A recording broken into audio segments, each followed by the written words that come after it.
Shri Gurudeva ki jai.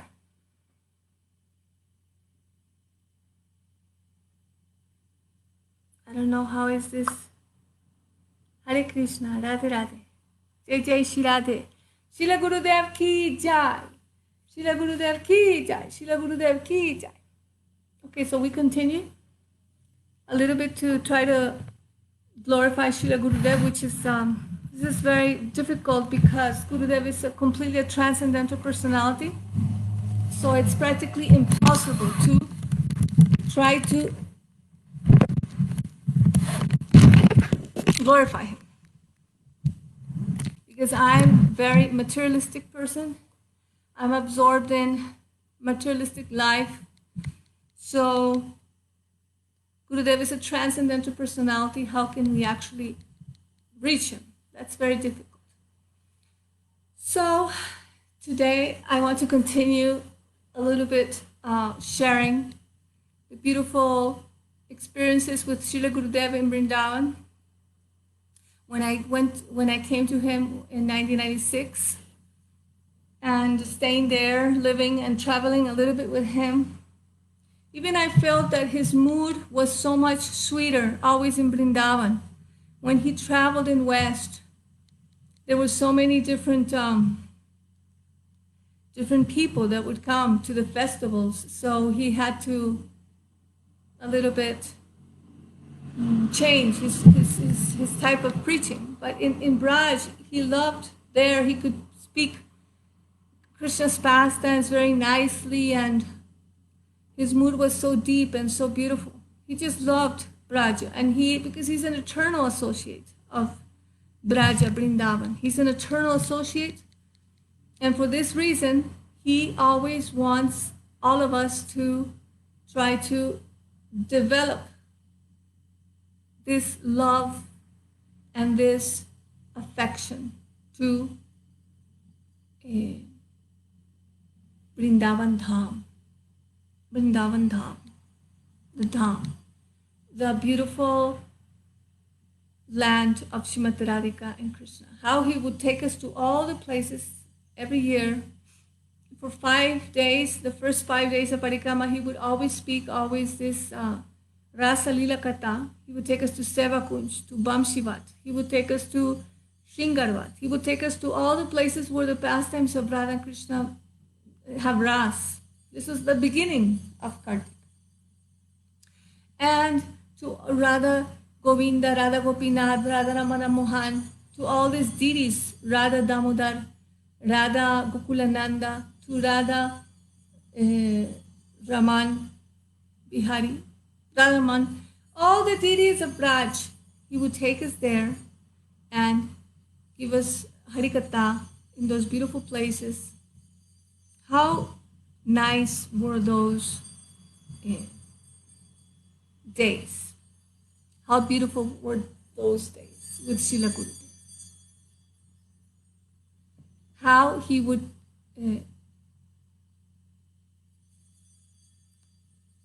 speak the sweetest of all Harikathas. Also, that mood of being very strong, very detached from material, like vanity, material opulence, like nice dress and all these things. Gurudev had really this speciality to make us be detached from the external way that we dressed, our attachments, also the needs of our mind and of our body. He had this power to remove it completely. He was so powerful. But really the most important thing I would say was that we should be addicted to Harikatha and addicted to also to we should live in Vrindavan. It's very important. If any person is really, really, really sincere about advancing in bhakti and to have realizations, etc., really it is important to live in Vrindavan, not a very opulent place. For example, the way Gurudev used to make us live when I first went there, 1996, that I was wearing all this jewelry and all this opulent clothes, but he, after taking Harinam, I shaved my head and was dressed like a beggar by his mercy only, not by I'm going to do this. Like, he did it. And one thing that I noticed is that he told one time in Nandagaon, in Parikrama, he said, I want that you should live like Rupan Raghunath. And then he made us live in Vrindavan in really tiny rooms. Slowly, a little bit more comfort was there. But at the beginning, you know, it was cold in the winter, hot in the summer, no shoes in the dham, and very few clothes, no facilities. Really, with the room where all the paint was fallen, like all this type of life with the toilets outside, with the hole, and all these things. We used to live like this, but not like it's like the false renunciation that, oh, I want to do this. You don't even think about it. It's just automatically, like, he gives like one drop of ras, and automatically all these things immediately disappear. So he made us live like that. And I remember when I first went to Gopinath Bhavan, the first sector that they built, when I got there, I said, oh my God, this is so opulent. This is like Dwarka. I thought, this is so opulent. This is like a palace. I would never live here. And this is like the mood Gurudev gave me in my heart. Like, I don't want you to live like this. This is for the people who cannot live in austerity, who cannot live, like he actually wanted us to live. He didn't want us to have a really beautiful marble room with the beautiful attachment and hot water and all that. He didn't really like us to live like that. He didn't have to tell us. He inspired what he wanted us to do. And for those people who could not, then he built these big buildings. But really, his desire is that we were very, very simple life, and especially chanting Harinam, Harinam, Harinam. So Gurudev, in this day, he would never allow that anybody would glorify him. He didn't allow, like there was like a book of Guru Puja book and glorifications. Never. He would get angry. He said, never. Vyasa Puja means we have to glorify. He himself is glorifying Vyasadeva, and he himself is glorifying the whole Guru Parampara. He said, this is the real meaning of Guru Puja. So in all the different lineages, this day is very auspicious because everybody is worshipping their Guru in every line, Vaishnava line or even any other line.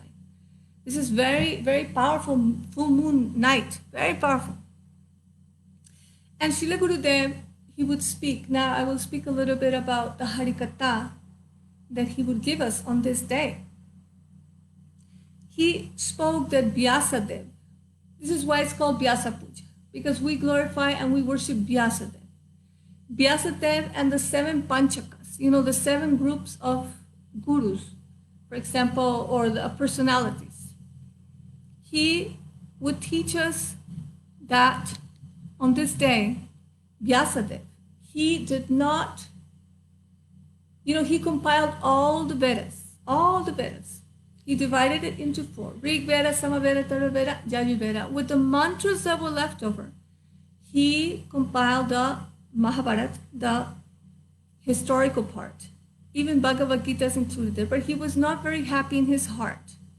So he said that, what am I going to do? He didn't feel happy in his heart. After compiling all the Vedas, he was not feeling completely happy.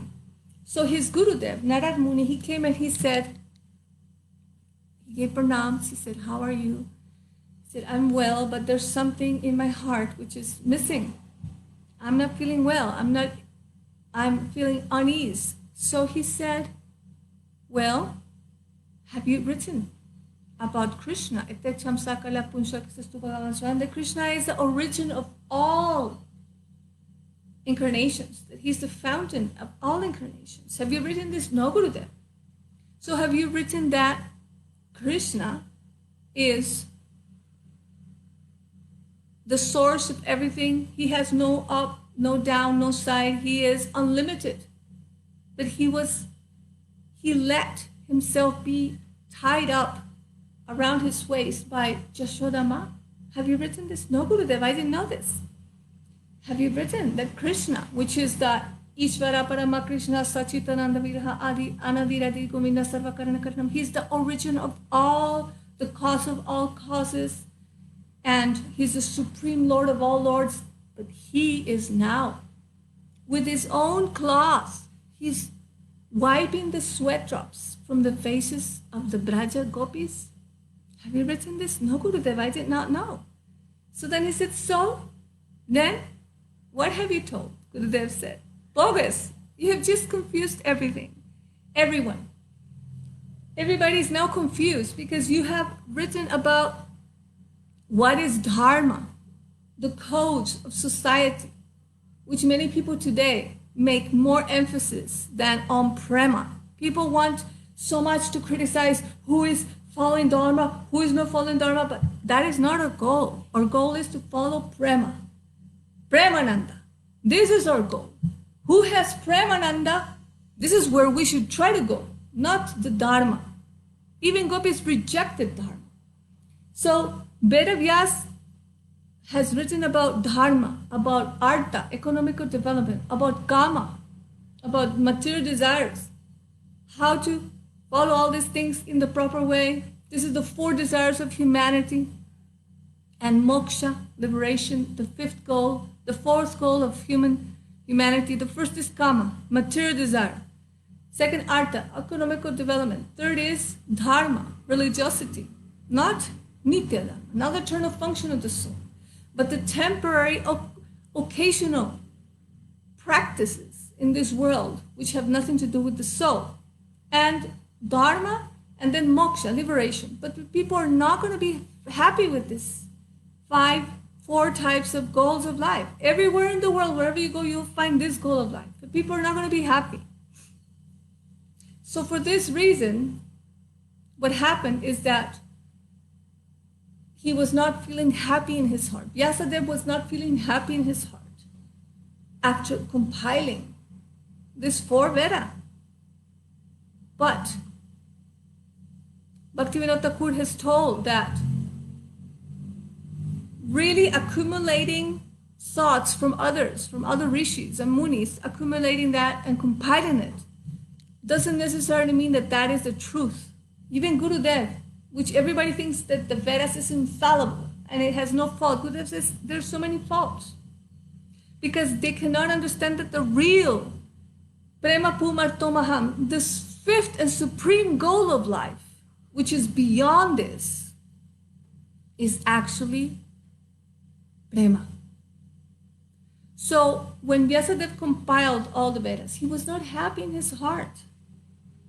His Gurudev said, have you written all these beautiful passages when Krishna, which is the control of the whole universe, Venunkaram nipatitam skalitam shikandam brastan chapichavar brachana Venunkaram nipatitam skalitam shikandam brastan chapitavasanam raja sunu yasyaka taksha saragatta vimuchitasya thamradika paricharamika darasena. When Krishna, who is the control of creator of millions of universes, now with one glance of Srimati Radhika, sidelong glance, what happens? Immediately his flute falls to the ground. Venunkaram nipatitam skalitam. His dress, white, yellow dress, falls to the ground, and his peacock feather falls to the ground. And bimurchitasya, he faints completely at the feet of Srimati. He falls in the chest of Radharani. Radharani in order for him not to fall, she catches him in her breast. Shita kamala kucha mandala drita kundala me kalita lalita mala jaya jaya jaya jaya deva. Shita kamala kucha mandala. She catches him on her breast because he's going to fall from one glance, sidelong glance, which is like an arrow. Here's this Krishna's heart, and he loses consciousness. So this Krishna, which is the control of all universes now, he's at the feet of Srimati Radhika and he gives his peacock feather and his flute at Radhika's feet. So Narada Muni asks, have you written these things? No, I haven't, Gurudev. I did not know. So what have you done? You have just confused everyone with these Vedas. You have confused everyone because nobody knows who is the Supreme Lord. They think, is it Ganesh? Is it Vishnu? Is it Brahma? Is it Shiva? Is it Garuda? Garuda Purana, Brahma Purana, Vishnu Purana. All these Puranas, who is Supreme Lord? Is it Ganesh? So many people think it's Shiva. So many people think it's Brahma. So you have just confused all with the Vedas. Gurudev, this katha so many times. Gurudev spoke this katha so many times. And he said, bogus, you have just confused all with your Vedas. So he sat down and he spoke in Bhakti Samadhi Yoga, in trance. And he spoke all Harikatha, all the different levels of bhaktas. He said, if you don't speak about bhakti, transcendental devotion, if you don't speak about bhaktas, the devotees who have bhakti, transcendental devotion, how can your heart be happy? If you don't speak about the personality of the bhaktas, how can you ever be happy? So what did he do? He spoke all this Harikatha and he spoke all this Harikatha, and Vyasadeva was in Bhakti Samadhi Yoga. So his guru, Narad Muni, spoke this Katha to Vyasadeva, and he became in Bhakti Samadhi Yoga, trance. So then he could see when he was speaking, he saw all the vision. He spoke all the different types of personalities that exist. For example, the Sakama Bhakta, the bhaktas that are mixed with mature desires, like Dhruva Maharaj, like Chitraketu Maharaj. Then he also spoke what is a Jnani Bhakta, like Prahlad Maharaj, or what is for example, Shuddha Bhakta, like Ambarish Maharaj, who is a Premi Bhakti, like Hanuman, what is a Prema Par, for example, the five Pandavas, especially Uddhav.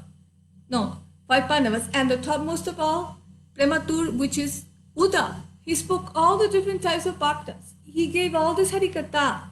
Vyasadeva was realizing, and then he spoke. The highest of all, they are not bhaktas, the gopi, the Braja Devis, they are not bhaktas. They are the goal of all the different types of bhaktas. They are the goal that aspires all the different types of bhaktas. So he spoke all this Harikatha. And in his heart, he had darshan of Ras Leela. He had darshan of the prema of the gopis so high. Wow, so high. He had all this darshan, Vyasadeva. And then he understood, oh, wow, okay. So then he wrote his own commentary, the commentary of all the Vedas, his own personal commentary of all the Vedas. What is it? It is Bhagavat Puram, Srimad Bhagavatam, 10th canto. 12 cantos. He wrote his own personal commentary. And this is Prema Pumattomaham Srimad Bhagavatam Pramanam Amalam Prema Pumattomaham. This is the spotless Puran. The spotless scripture from all the Vedas. This is the essence. Nigamakalpa tarur galitam phalam sukadruvam nitadrava samyatam pivata bhagavatam rasamalayan muhuraho rasika bhuvi babuka. He's saying, oh intelligent man, oh wise and intelligent man, just drink this nectar of Srimad Bhagavatam. From all the tree of the Vedic literature, from all the big tree of Vedic literature, it's the very ripe fruit. This fruit has no skin, it has no seeds, it has no threads. This fruit is completely pure and it's ras. It's liquid bhakti ras, prema bhakti ras. This is the mature fruit of all the tree of Vedic literature. It is prema, divine love, transcendental, juicy prema ras. Not just prema, but prem ras. So this, from all the Vedic literature, the essence, the cream. Srila Gurudev used to say that some people, very nice Katha Gurudev. Oh, Gurudev said, Sarvo Panishado Gavo Dugdan Gopalanandana Bharto Parta Shudir Bhokto Gitambri Sudhir Bhukto Dugdam Gitambrihat Mahat. I forget some words. And it's very beautiful. It says Sarvo Panishado Gavo. That Krishna is the milkman. And he is milking. Srila Gurudev used to explain very beautifully. Srila Gurudev is the milkman. And he is milking. He is milking Sarvo Panishado. All the Upanishads, which are like a cow. So he is milking from all the Shastra. He is milking.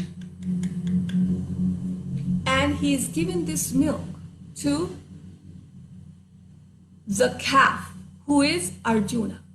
So he is milking from all Shastra, which is like a cow. He is milking and he's giving this particular milk to Arjuna, who is the calf. And this is the Bhagavad Gita Mritat Mahat. So the Mahat Gita Mritat, which is like nectar, is Bhagavad Gita. And he is giving this Bhagavad Gita to Arjuna. He is like the calf. So he is drinking this milk, that Krishna is the milkman, Sarvo Panishado Gavo Dugdam Dugopalanandana. He is the milkman who is milking Shastra Upanishads, which are like a cow, and he's giving this milk to Arjuna. So Arjuna is drinking this milk, but Gurudev says, and this is Bhagavad Gita, Gita Mritat Mahat. But he said that some people say, no, I don't like milk. Like me, for example, I don't like milk, but you give me condensed milk, you give me rabdi, or give me any cream, that I like. So Gurudev says, some people, they don't like milk. They'll say, no, we'll only take the cream. So then Krishna, he took that milk, he kept some milk and put it on a side, on a pot. And then he called, who did he call? He called Sukadeva Goswami. And he said, now churn this milk. So he starts churning the milk. And in this milk comes out only the cream. And that is the first canto, second canto, third canto, fourth canto, fifth canto, 6, 7, 8, 9, 10, 11, 12 cantos of Srimad Bhagavatam. And Srila Gurudev used to explain to us that the Srimad Bhagavatam is directly the Swarup of Krishna. The first and second canto are his feet. Third and fourth canto are his legs. The fifth canto is his navel. The sixth and seventh canto are his arms. The eighth canto is his chest. His ninth canto is his throat. His 10th canto is his lotus face. 11th canto his forehead, and 12th canto. But Srila Gurudev says, what? Some people will say, no, we don't like the cream. We'll only take the ghee, the cream of all. Cream, the cream of the cream, which is the ghee. Nothing more can come after that. Ghee is the topmost. So he said, I'll only take the ghee. And that is the 5 chapters that describe Rasa Panchadhyaya, which are the 5 chapters that describe Rasa Leela. These 5 chapters of Rasa Leela are actually the chapters that are the heart of Krishna and are from all the body of Krishna, which is the Srimad Bhagavatam. The heart is Rasa Leela, those 5 chapters. And Gurudev said, and there are 5 Purana, life airs. And those life airs are the 5 Gitas, the 5 singing. For example, Gopi Geet, Benu Geet, Pranaya Geet, Brahma Geet, and Jugala Geet. These 5 singing of the gopis. Bandhananda Prajastinam Padanana Vikshasa Yasathadikatum Gitat Punatu Bhuvanatre. Punati Bhuvanatre. This Uddhav, he tells Bandhananda Prajas, I offer obeisances to all the women, Shri, all the women in the village of Nanda Maharaj. Bandhananda Prajastinam Padarin Avikshnasha. He gives obeisances. He wants to take the dust of the feet of these gopis. Why? Because when they sing, Yasyot Harit Katom Gita, when they sing the Gita, not Bhagavad Gita, but the Gopi Gita, the songs of the gopis, what happens? Punati Bhuvanatre. It purifies the 3 worlds. The 3 worlds are purified. So for this reason, the gopis topmost. From all the Bhagavatam, and Gurudev says these 5 Gitas from the gopis are the prana, are the life air of the Bhagavatam. So from all the Vedic literature, which Gurudev says there are some faults. Some people think that it's spotless, it's flawless, but no. Because Gurudev says that these compilers, these rishis that compiled, did not know that the essence of all is Harinam Sankirtan. Is chanting the names of God and Bhakti Ras and Prem Ras. This is beyond that. So, Srimad Bhagavatam never lies. It is completely true and spotless. There's never any fault in it. For example, Gurudev explains that in the Vedas, Vyasa, he compiled from the different rishis. He is saying that, for example, like you should follow Dharma, and the husband should always, never leave the wife, and the wife should always serve the husband. She should serve the husband and be very obedient and be very submissive. And Srila Gurudev says that is according to the Vedas, Vyasa.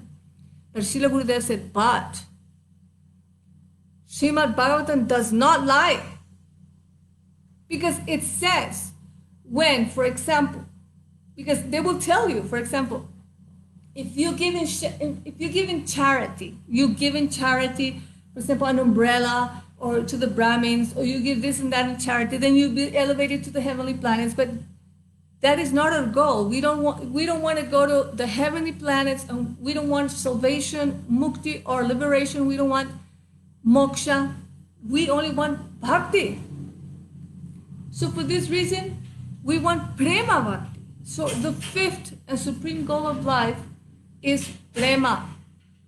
Prema pumarto maham, the greatest goal beyond this. So Veda Vyas, when he compiled this,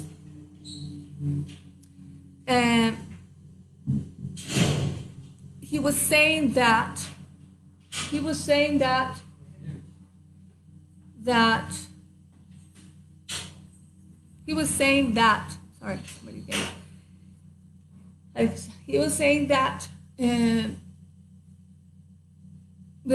this is, Gurudev explained that how Vyasadeva, because today is Vyasa Puja. So why do we worship Vyasadeva? So who is Vyasadeva? What did he teach? What did he realize?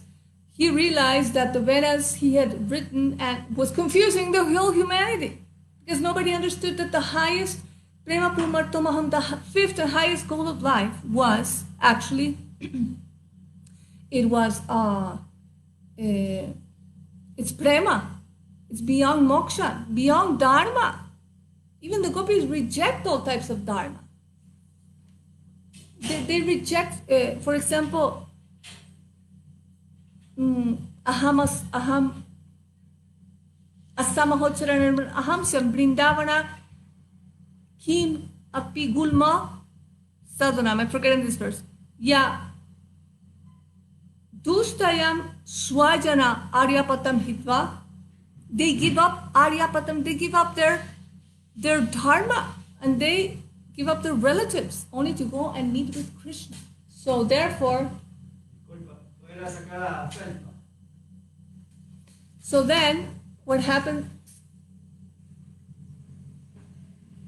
So then what happened? Ah, no, pero ¿dónde está?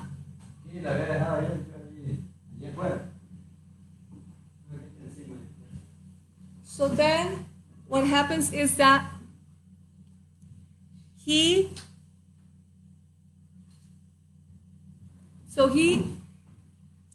very nice, Gurudev. This Harikatha is so beautiful from Srila Gurudev. How Vyasadev, today's Vyasa Puja. So what is really Vyasa Puja? So Vyasa Puja means he realized that everything he had compiled in the Vedas was not really helping humanity. So he was chastised by his Guru Narada Muni, and he told him, oh Harikatha, he realized in his heart, he realized that the very mature fruit of the whole Vedas was actually Srimad Bhagavatam. Nigama kalpataru galitam sukha dhruvamrita dravasamjatam. That Sukadeva Goswami, this fruit is even more tasteful. This fruit, which is Srimad Bhagavatam, Pramanamama Prema Pumartomaha, which is what it says, it's very beautiful. It says that this Sukadeva Goswami, this Bhagavatam is sweeter because it has been bitten. Gurudev gives an example that there's some fruits that they're not tasty unless they have been bitten by the beak of a bird. So this Bhagavatam, this fruit, which is of all the Vedas, the tree of literature, that very ripe fruit is called Prema, Premras, and it's the Srimad Bhagavatam. This Srimad Bhagavatam is only a book about bhakti, pure bhakti. And it explains how the fruits are only delicious, some fruits only if it's bitten by the beak of a bird. So this Bhagavatam is tastier because it was relished. It was spoken by Sukadeva Goswami. Who is Sukadeva Goswami? Sukadeva Goswami was directly the parrot of Srimati Radhika. He is the parrot of Srimati Radhika. When he was a little bird, Radhika would kiss him with her lips. Kiss him. So imagine all the ras that this Shuka has. Why when he speaks there's so much ras, more than any other speaker, more than Vyasadev, more than any speaker of Bhagavata, never can be as relishable as this Bhagavatam, which was spoken directly by Sukadeva Goswami, because he was directly, Radhika's bird, Radharani used to caress him and say, speak, bolo, Krishna, Krishna, Krishna. And then the bird, she would give him sweet rice and also pomegranate seeds to eat and caress him, Krishna, kiss him. Then the bird would fly and would go to Nandagaon, to Krishna's village. And the bird would go to a tree, and at that moment, what happens is that the bird is there, and then she starts saying, Krishna, Krishna, and Krishna thinking, who is this bird? Then he takes the bird, Krishna, and starts caressing the bird and giving him sweet rice, pomegranate, seeds. He's eating. Then the gopis, Lalita and Vishaka, come and say, hey, that bird belongs to Swamini, to our Swamini Srimati Radha. Give us that bird. And Krishna says, well, if he's yours, then call it. Then they call the bird, but he doesn't want to go. Then finally, the mother Jashoda comes and chastises Krishna, pulls his ears, and you're always playing with animals, always disturbing, give back the bird.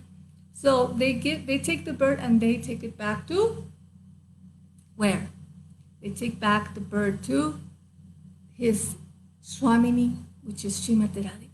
And there, the bird is not an ordinary bird. Sukadeva Goswami is Radhika's intimate bird. So in the morning, in the Kunja, in Nishanta Lila, when Radha and Krishna are enjoying a very intimate, amorous pastimes in the Kunjas of Braj, there, so much ras, so much prem ras is there. But what happens? What happens is that the bird is witnessing all these pastimes. He's drinking all this ras with his eyes. And in the morning, he sings beautiful songs to wake them up. When afterwards they fall asleep, they're very tired. And then the birds are singing to wake up Shri Radha and Krishna. So the truth is that this bird is a confidential associate of the divine intimate pastimes of Shri Radha and Krishna. So Gurudev explains that Vyasadeva compiled the Vedas. He was not happy. Then his Gurudev Narada Muni spoke all the Harikatha. He wrote his own commentary, which is the conclusion of all the Vedas. It's Vedanta. Vedanta. Conclusion. Anta. The final of all the Vedas. What is the conclusion of all the Vedas? What is Vedanta? Means Bhakti. This is why Bhakti Vedanta. Because this is the conclusion of all the Vedas. And Vyasadeva wrote the Srimad Bhagavatam. Dharma prajito kaitavotra paramanir matsaranam satam vedyam vastanamatravastu shivanam tapatrayon muranam Shrimam Bhagavate Mahamuni Kimbe Pareshara Sadyohriti Avarudate Kritiveshu Shutuis Takshana. He's in rejecting all of these cheating religions. Dharma prajito kaitava. All this kaitava means this cheating religions. Dharma prajito kaitava. This Bhagavatam establishes the highest truth, which is to distinguish the truth, the reality, between spiritual, transcendental reality and the material realm. To know the difference and separate them.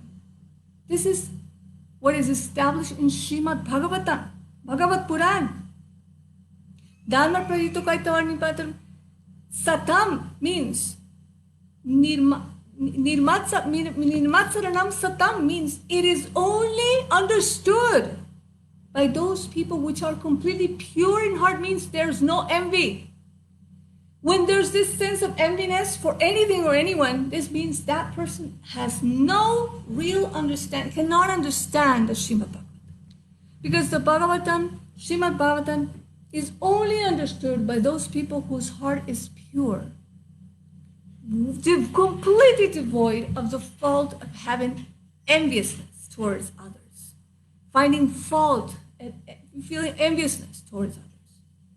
So this Srimad Bhagavatam, Pramala, is Dharma Prajito Kaitava Nirmatsaranam Satam Vedyam Bastanam Atra. This Bhagavatam can take from the Srimula, from the root, it can take out the three types of sufferings. Vedyam bastanam atravastu shivanam tapotrayon mulanam.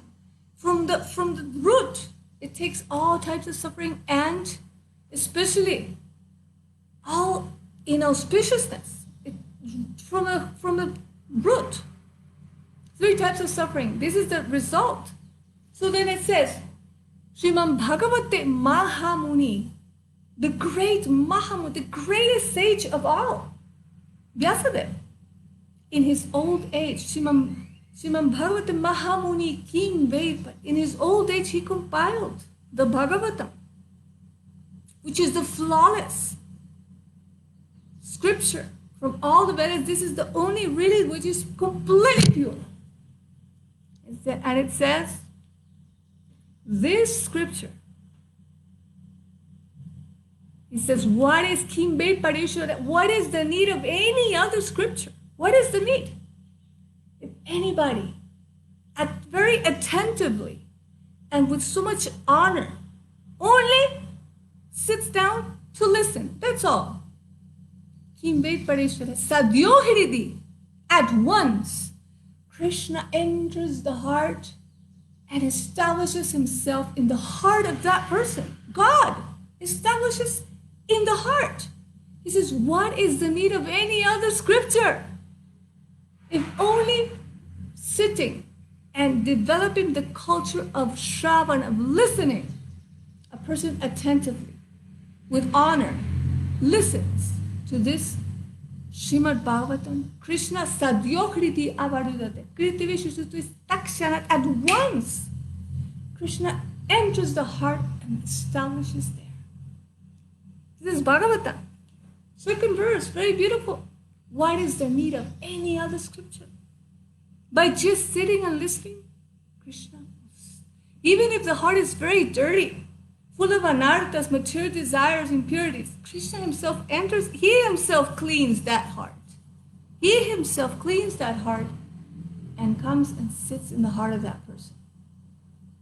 So Vyasa, he compiled the cream of all literature, which is the cream of the cream of the cream.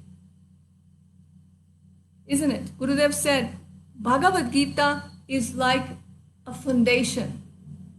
It's the foundation only, really. It's knowledge for the masses, general knowledge. If you sleep too much, this is bad. If you eat too much, this is bad. First, general knowledge, like I am impersonal. Okay, no, I am personal. And slowly, just surrender to me. Very, very general.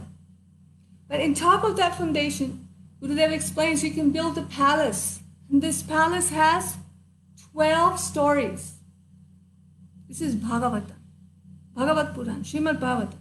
And there's in the middle, or not in the middle, but on the 10th, which is the 10th canto, there will be 90 kunjas, which are the 90 chapters of Srimad 10th canto of Bhagavatam. So Gurudev explained all this Harikatha very beautifully. He said that Vyasa Puja, what is really the meaning of Vyasa Puja? It means we worship Vyasadeva, but what did he teach in Bhagavatam? He says Bhagavatam does not lie. Bhagavatam tells the truth completely. For example, the Vedas, there's a sector in Dharma. You have to follow Dharma. The Dharma is very important. The rules, a wife can never leave her husband. That, for example, she always has to be very submissive and always listen to serve the husband and do what he says. But the Bhagavatam says quite opposite. Gurudev said, because you can leave everything to come and serve Krishna, like the gopis did, for example. They left all Dharma, moral codes, and Gurudev said, in Vedic times, a woman would prefer to die before leaving her chastity. But they left everything and went to Jamuna to do ras with Krishna. They rejected all Dharma and went to the fifth goal of existence. They're not human, obviously. The highest goal, which is prema, pure love. So for this reason, Gurudev says Bhagavatam doesn't lie. For example, when Hiranyakashipu, the demon, tells his son, Prahlad Maharaj, please sit in my lap and tell me what's the best thing you've learned in school. So what did he answer? He said, Tat sadhu manya suryavare dehinam sadhu dvinadiyam asatgraham hitvatpa patam griham andakupam bhanom yagato dharimasrayata. He said, oh my dear father, king of all demons, varya dehinam, asura varya dehinam. A person who has entered into the family life, he says, Prahlad Maharaj. This person is always feeling embarrassed, full of anxiety. Why? Because he's always identifying with the asat. Asat, grih asat. He says, sadhu sadhyam asat graham, with the asat, with asat, that which is not real, with the temporary things like, this is my son, this is my daughter, this is my wife, this is my husband, this is my mother, this is my father, this is my grandmother, this is my house, and this is my car, and this is all my paraphernalia of the house. So they get so much identified with all these temporary objects. Prahlad Maharaj says that what he should do, hitvata patam griham, the griha, the life of the griha, of the family hold, of the living with the inside, the mood of family life. Prahlad Maharaj is telling the 5-year-old, he says, hitvata patam completely stops the process of realization of the soul. Hitvata patam. stops it. And you enter into the Andakupam. Very important word Gurudev always said.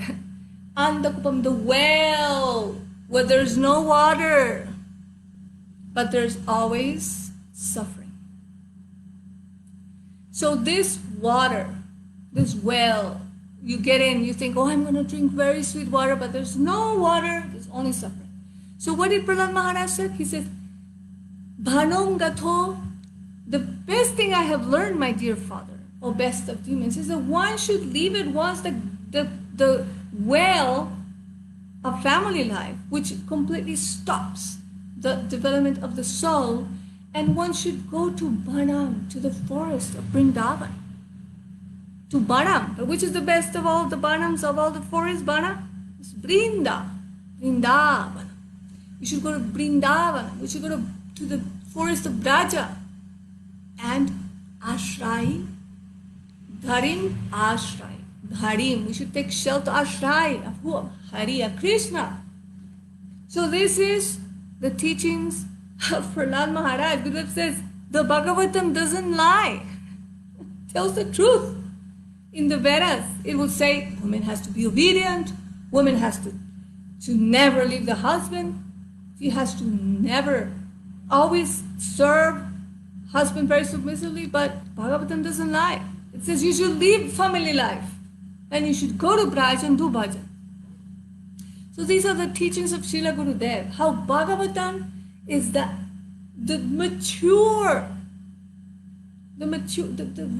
very ripe fruit of all the Vedic literature is Bhagavatam. It's full of ras. There's no seeds, there's no skin. This fruit is only juice, it's only ras, prem ras, bhakti ras. So this is the conclusion of all the Vedas. Bhakti Vedanta, Bhakti Vedanta. Vedanta. The conclusion of all the Vedas is bhakti. Not any bhakti. Prem bhakti. Not only prem bhakti, but prema bhakti ras. Ras is very important. So this is what Vyasa did. Srila Gurudev used to explain to us in this day.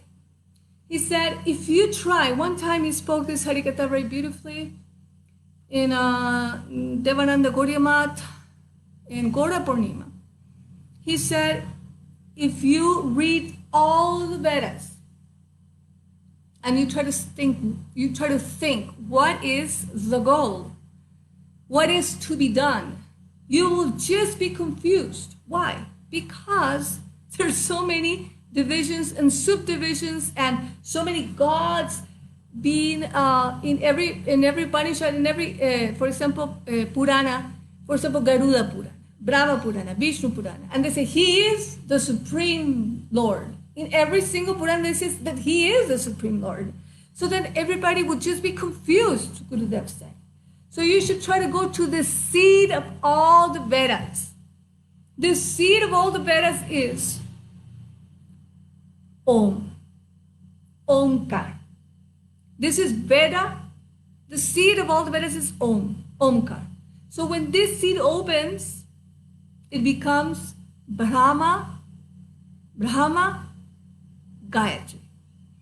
Brahma Gayatri is the Veda Mata. She's the mother of all the Vedas. So when somebody, if you want to know like what is the goal, what is the meaning of all the Vedas, so just go to the seed. Om opens, becomes Brahma Gayatri, which is Veda Mata, the mother of all the Vedas. And there it says, Bhargo Devasya Dhimahi. Bhargo Devasya Dhimahi. What does this mean?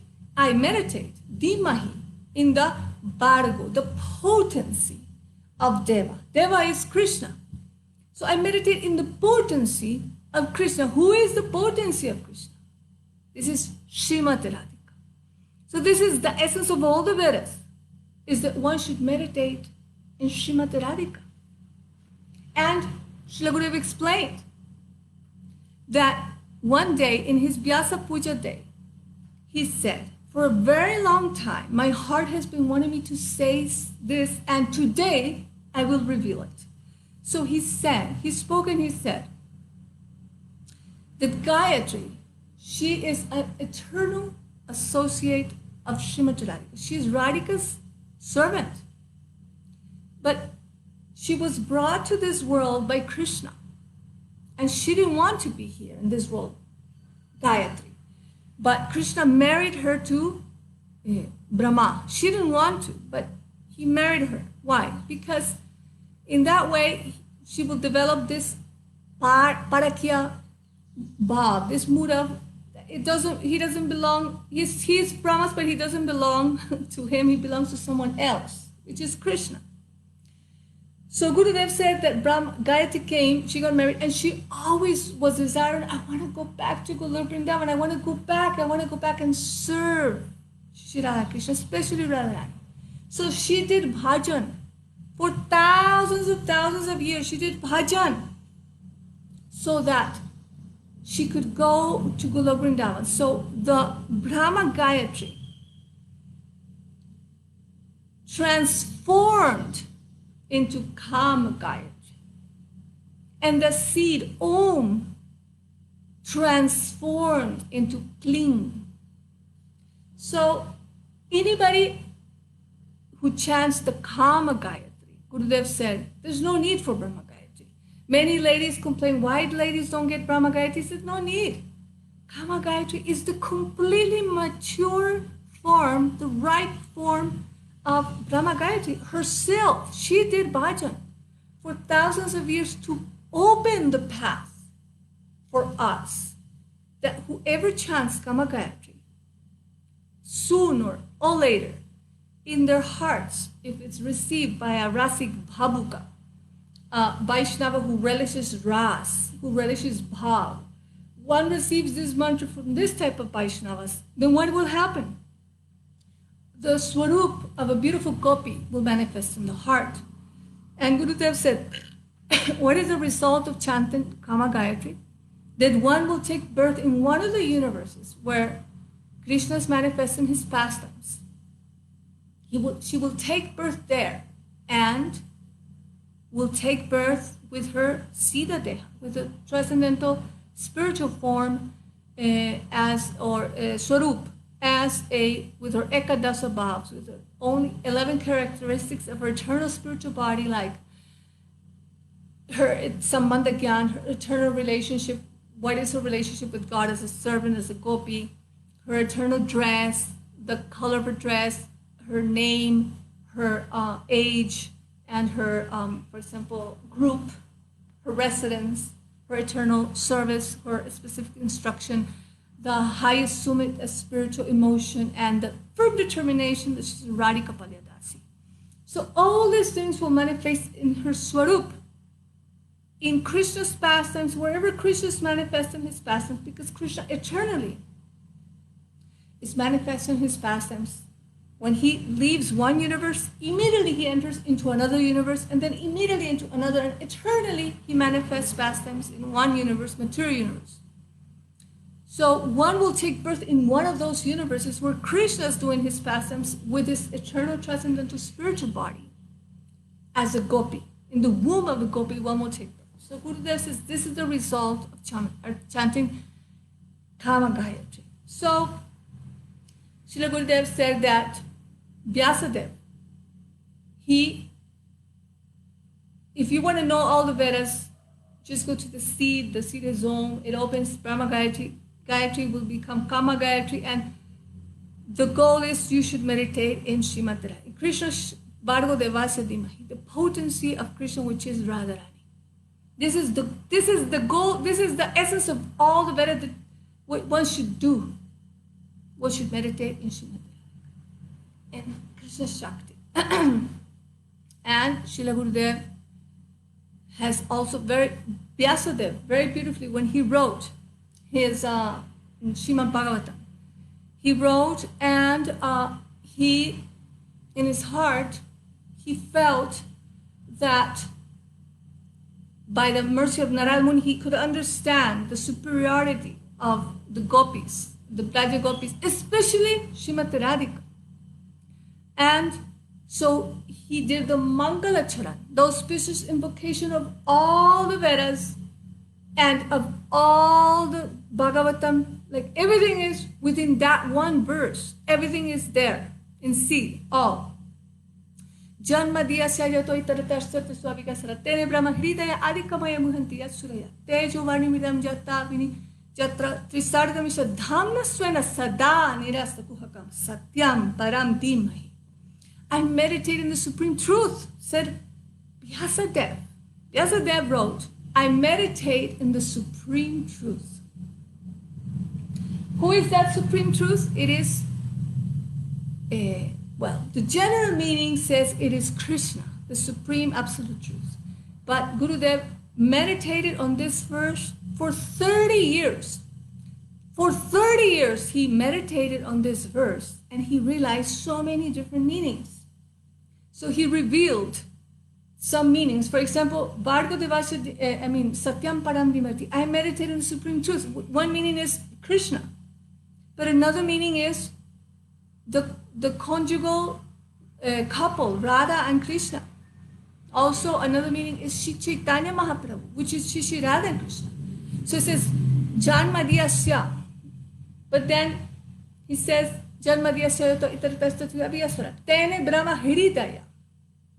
Means Tene Brahma Hridaya means that it is the original meaning is that Krishna gave all this knowledge in the heart of the first poet Brahma. But then in the meaning of Chaitanya Mahaprabhu, it is Srimati Radhika who gave Mahaprabhu, that it is Mahaprabhu who gave the knowledge in the heart of the first poet, which is Rupa Goswami. But also in the meaning of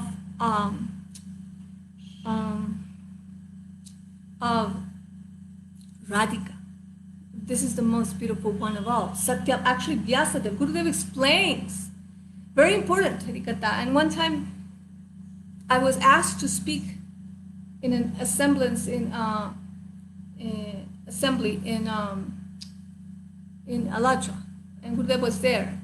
Then I spoke this, and Gurudev was so happy because nobody had ever spoken this. And so many sannyasis came and asked me, where can I find this? Where is this from? And I said, from Gurudev Sarikata.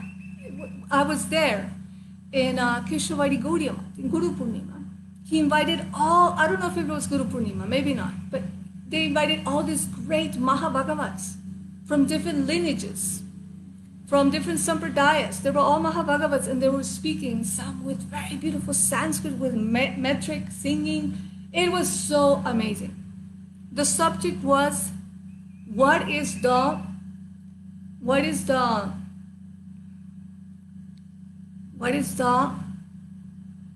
like goal of the Bhagavatam? Like what is the goal of Bhagavatam? So everybody gave according to the mood and the relationship with Krishna. They gave different meanings. So then Gurudev spoke. Then